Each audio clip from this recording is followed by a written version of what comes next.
Hello, encouragers. I'm Rebecca Scott, wife, mother of 4, author, and owner and designer of Rebecca Scott Designs.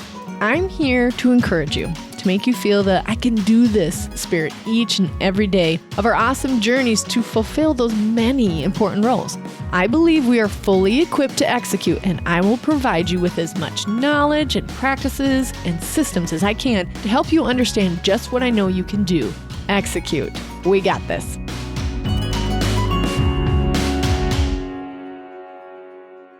Encouragers, today's episode is going to be a good one, and I can already tell you're going to need to listen to it twice because it is going to require you to sit down and look at these numbers yourself. I have my guest and my friend Clint Brown on with us again today because he has such a great humbled approach and very educational approach to understanding these things, and he pretty much held my hand the whole time I had to learn them myself, everybody. So welcome, Clint Brown. Yeah, thank you so much for having me back. I'm super excited to talk about these things. Well, it's interesting you say super excited because when I look at them, I go, oh, okay, I do know that one, and I do know that one, but I do get a little tightness in my chest because I understand the importance of them and why we need to measure them, but they're not necessarily in my wheelhouse of fun things to do on a weekday. So I'm hoping you can keep reminding us of the importance on it, and that's why we named the podcast, What Metrics Matter on Your Website, because these are the ones that we do want you to go ahead and measure. Because remember, if you do not know your numbers, eventually, what would I say? If you don't know your numbers, you're not going to grow, for one, because you don't know what to grow. So you're just either going to stay stagnant or just plateau. And when you know things, then you have more control of freedom to create or do whatever it is, the fun part of why you decided to do the business, because these things will be measurable and you can take action on them.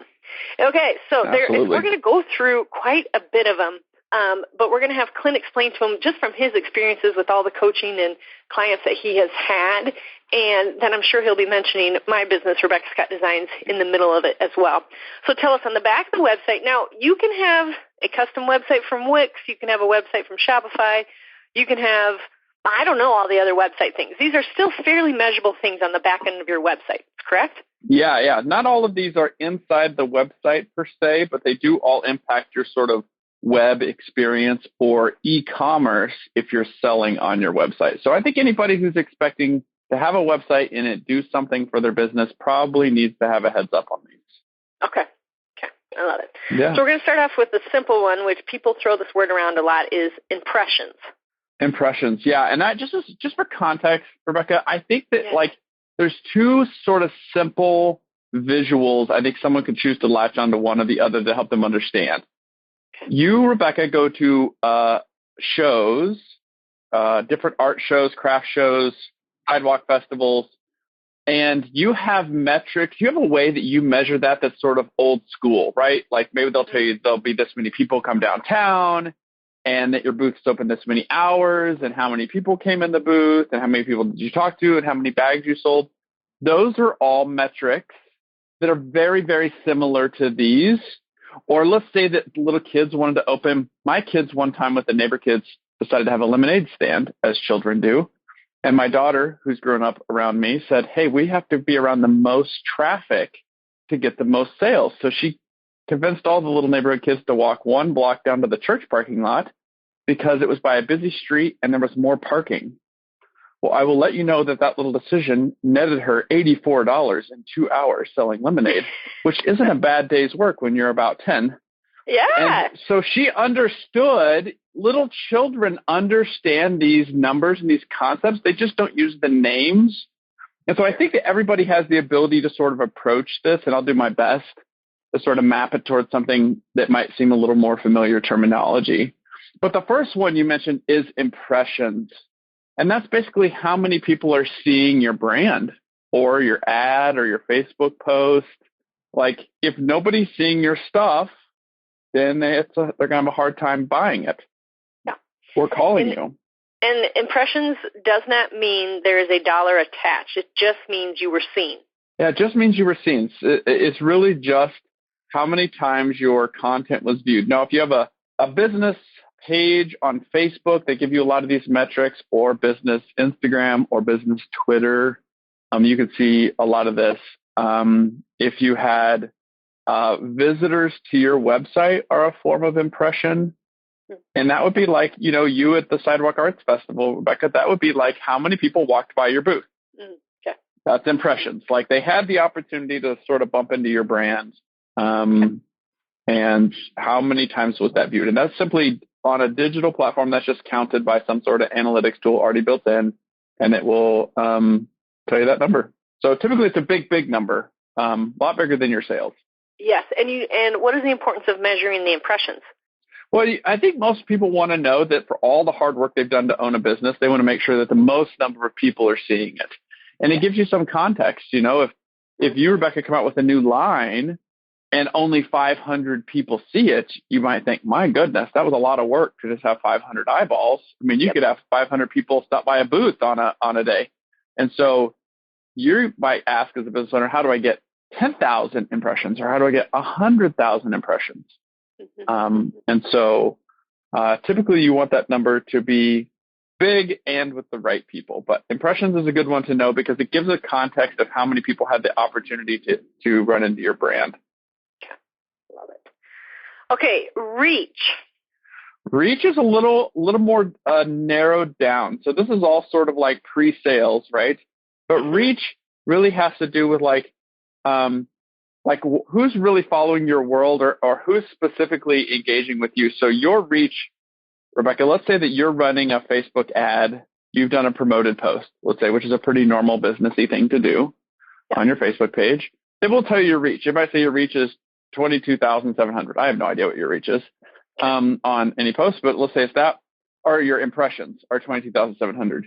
Your reach is basically how many people listen to you. It's the sum of all the people who are looking at your content. So typically it's your followers and your subscribers. And so if I were to partner with you, Rebecca, I would say, what's your reach? And what I'm asking you is how many followers do you have, or how many people are okay with hearing from you? So this is typically a lot smaller number because like billboards on the road, you could see a billboard and that's an impression, but that doesn't mean you're a fan of their page or you're on their email list or you subscribe to their YouTube channel. So reach is typically sort of all your followers and subscribers together. Okay. I like that. Because this next one and this one we play around with a lot with both my companies, the podcast and also Rebecca Scott Designs, engagement. So your reach is a smaller number than your impressions, but chances are they've spent some dollars with you. Or they're okay with you keep telling them they should spend some dollars with you. That's right. And then engagement, I think, is the most fun part because that's like, you tell us what engagement is and I'll tell you why I love it. Well, basically, are they interacting with what you put out there? So let's say you do a promoted post and it comes up on a lot of people's feeds, right? Or you promote on Instagram and a lot of people see it. And then some of those people like your page, right? Or follow you. And that's part of your reach then. But how many of them comment on the post? How many like the post? How many share the post? How many are engaging with it? In the trade show world, engagement is walking into your booth and touching product. And so this is a digital version of that they're playing with, they're engaging whatever it is you put out there. How do you talk about it with your team? They remind me frequently, like, maybe our reach wasn't as far, but Becca, your engagement is huge.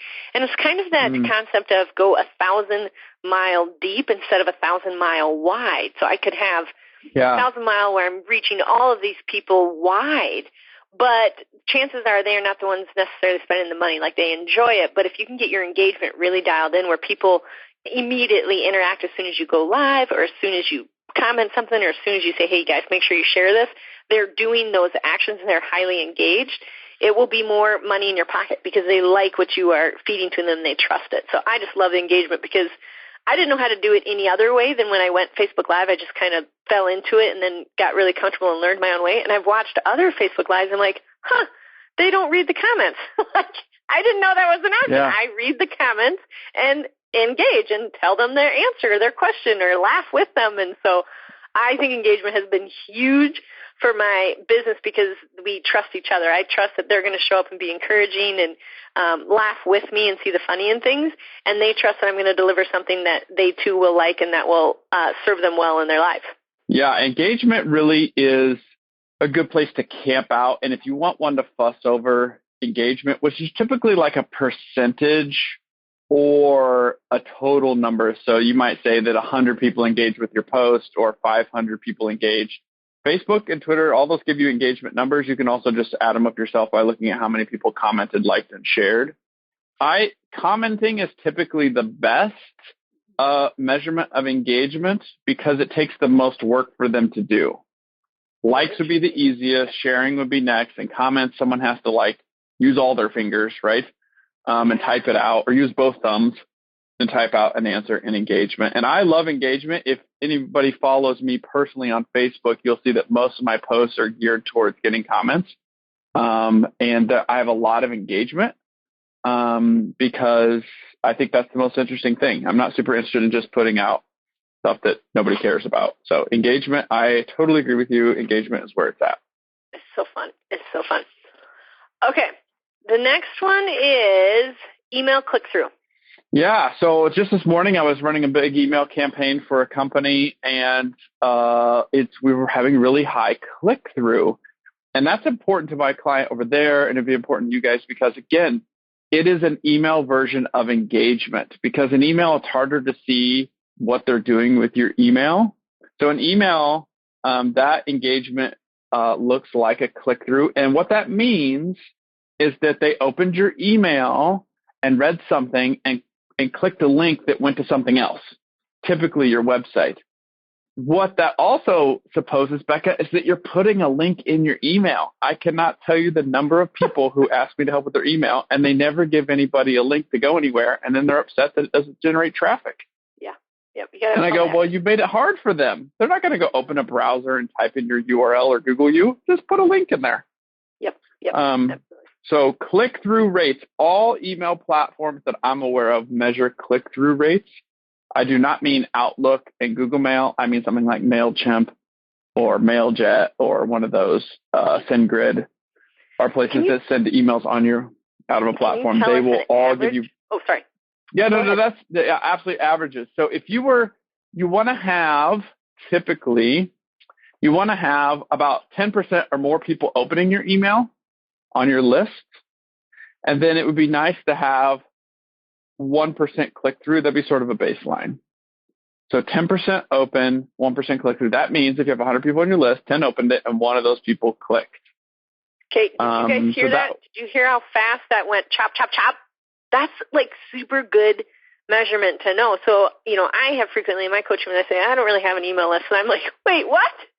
You guys, we have to have an email list. And here's the other thing is we will never own social media. They could take it away from us in a heartbeat because whatever, things outside of our control. But we will always own our email list. And as long as you are as trustworthy and use complete integrity with your email list and asking people for their email, they will trust you and they'll keep you on the list. But think of how much you have to build it when it goes from 100 to 10 to 1. Yeah, so you do need a big email list. I will often tell businesses our first goal really is 10,000 people on an email list. And that's where you're going to see the money. Whatever money you expect to make in your mind from an email list probably comes at 10,000 followers.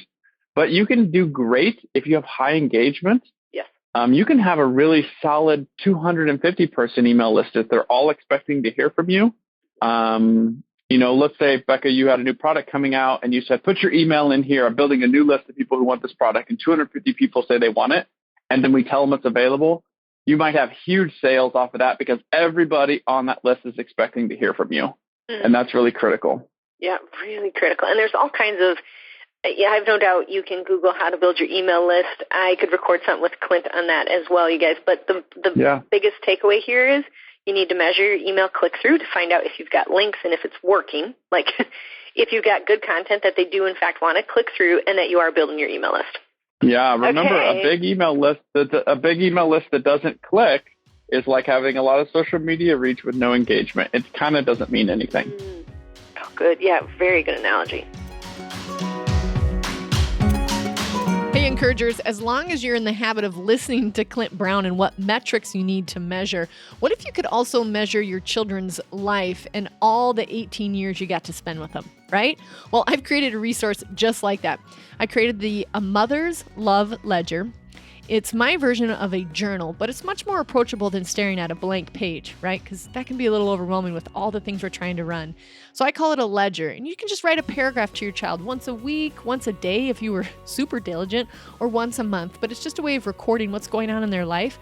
So when they move out of your home, you'll be able to hand them a journal that says what went on, what kind of things you saw coming up in their life, such as milestones or humorous events or skills that they took on, or even trials and triumphs that they went through. So what if you were able to measure the metric of their life in a simple way? Well, I've provided that. The Mother's Love Ledger is available on my website, theencouragerpodcast.com.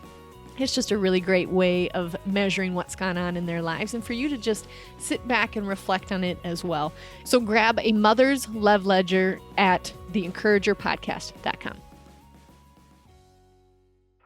Okay, CPA, which is cost per acquisition. This one, to be honest, you guys, I always have to read it and then read it again because it doesn't naturally come to me to just know it off the top of my head. So Clint, break that down for us. Absolutely. You know what? I feel like this is the number one thing most small business owners have either never heard of or are terrible at measuring or just decide not to measure it.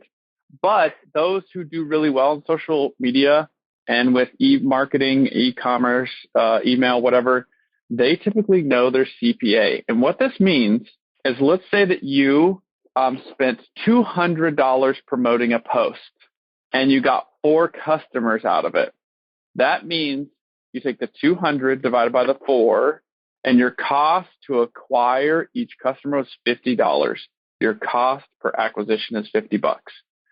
That really matters because if you don't sell them something that costs more than $50, then you've lost money buying potential customers. Does that make sense? It does. It does when you say it. And every time it's presented to me, I basically have to sit down and do the math as well. So, yeah. Yeah. So if you're spending too much money to get customers, you might be spending more money than you make on the product and you're then losing money. Now, a really sophisticated marketer can do this with a bigger spreadsheet because it's called a loss leader.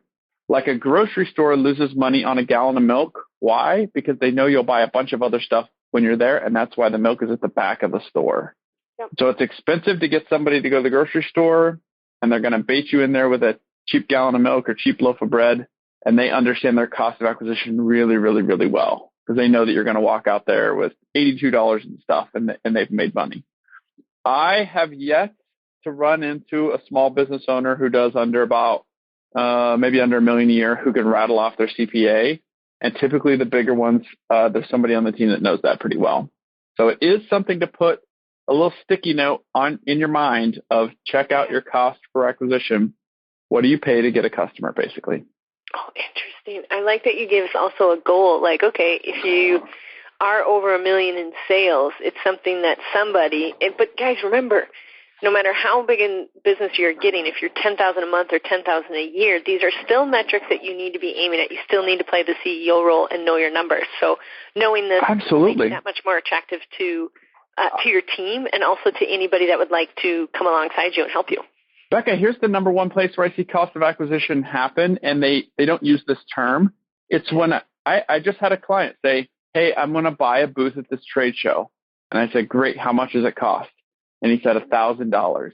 And his product is about a $400 product, $500 product. So I said, how many customers do you need to get to make back the money on the booth? And he said, only about 2 or 3. Okay, so he's got the basic math, right? If he goes and sells a couple of $500 things, he'll make directly back his $1,000. But he's not taking into account his COGS, what it costs to deliver that good. So he's actually losing money if he doesn't get more customers. But he was thinking in the right way that, like, I'm going to spend money for a trade show booth and I need to make X amount of customers to make that money back. That is thinking in the cost of acquisition way. Okay. Love it. I give this analogy quite frequently when I started my business.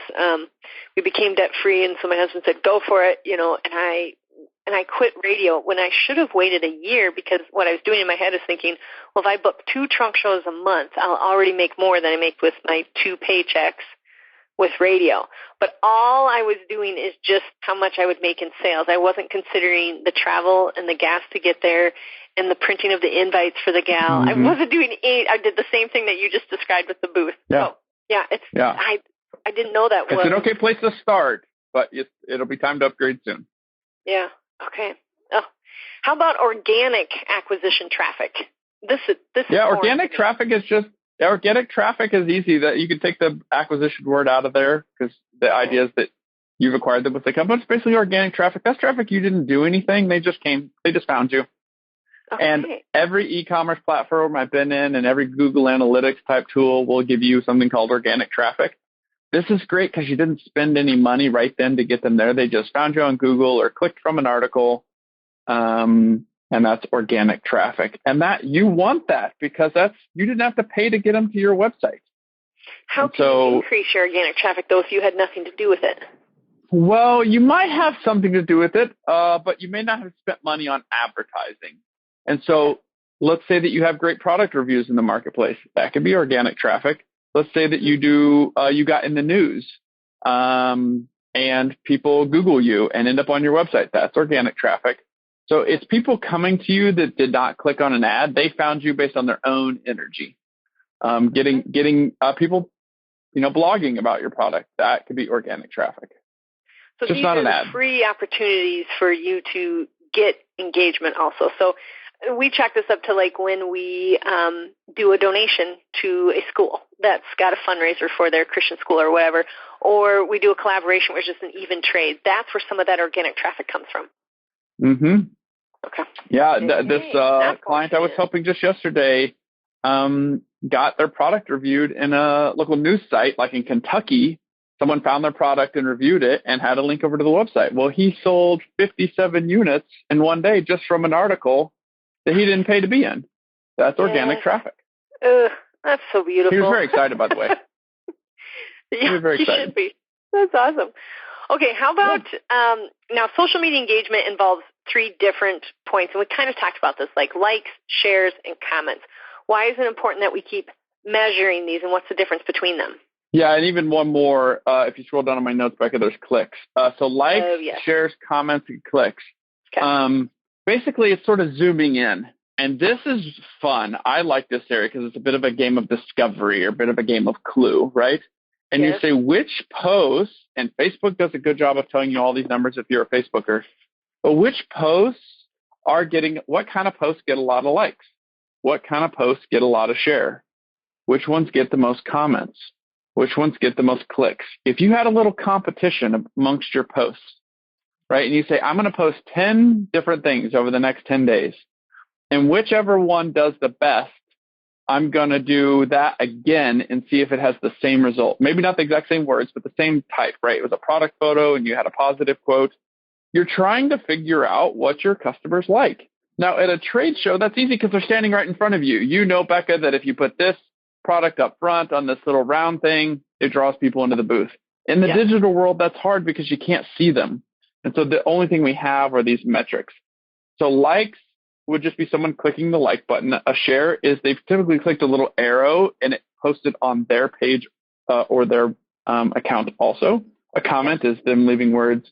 And then clicking is some posts you can click through to the product, to the blog post or whatever. Sure. And so I like to see it as like a little ant race, right? And I have all these posts lined up and which one gets the furthest, which one gets the most engagement, which one has the most likes and shares and comments over time. And then I know, my fans like that. I'm going to do more of that and less of the worst one, right? You'll have one of them that's a dud. Just stop doing that and do more of what works. Okay, I like that. I like that it's framed up to like the clue game because it is true. And my social media is done by an awesome gal, but I do have to study that as well just for when I go live. Like what works? What do they like when I'm saying? What kind of resources do I give out that they thought were the most useful? Is it more about cooking? Is it more about home care? Is it more about self-care? I like playing this game as well. Like how do we get the most engagement? How do we serve them well? Yeah, and I found, I've got a post, and I'll send it over to you, but I did a post last year, Becca, they got 50,000 shares. Wow. A personal post, 50,000. That's pretty crazy, right? Yeah. But what I've studied over the years of doing social media is that people want to be successful playing the game of social media with you.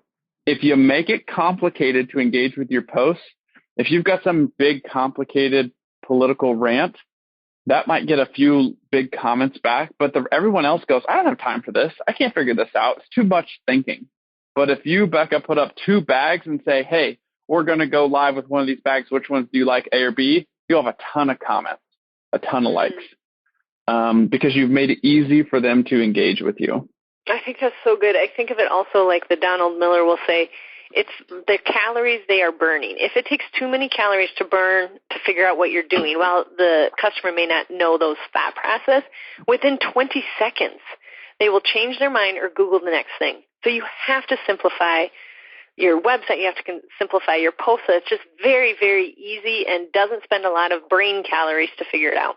Yeah, look at when you're scrolling through, Becca, when your followers or your listeners are scrolling through their Instagram feed, how many posts do you scroll right by, and which ones make you stop and heart them, and which ones do you leave a comment on? And you'll see that even you don't react to all of them, and somebody who you engage with probably is really good at it. Maybe you could take a note from them. Good. So encouragers, that's the first part, because now as we're visiting, I'm realizing that we need to be able to break these down into 2 parts for you. So thank you, Clint, for joining us for part 1. Encouragers, stay tuned, take notes from this one, and then let's stay tuned for part 2 so that we know how to measure even more from our websites. Thank you, Clint. Thank you. I love reading your ratings and reviews. This one came in from Meredith Joe. Listen to the blocking episode. It's made such simple things seem more manageable. Rebecca is so uplifting and real. Well, it's true. I'm very real, and blocking is my jam. So take a peek at the blocking episode as well. And thank you, Meredith, for the review. Until next time, encouragers, we got this. I know how you can start executing on all the things that God has equipped you to do. You can pick up my book at theencouragerpodcast.com and check out the store complete with book, journal, and the master course. Also, make sure to check out the resources tab where you'll get a hold of all the PDFs from the podcast. Thank you for tuning in, encouragers. Remember to subscribe so it's automatically on your phone. And please rate and review me. We got this, encouragers.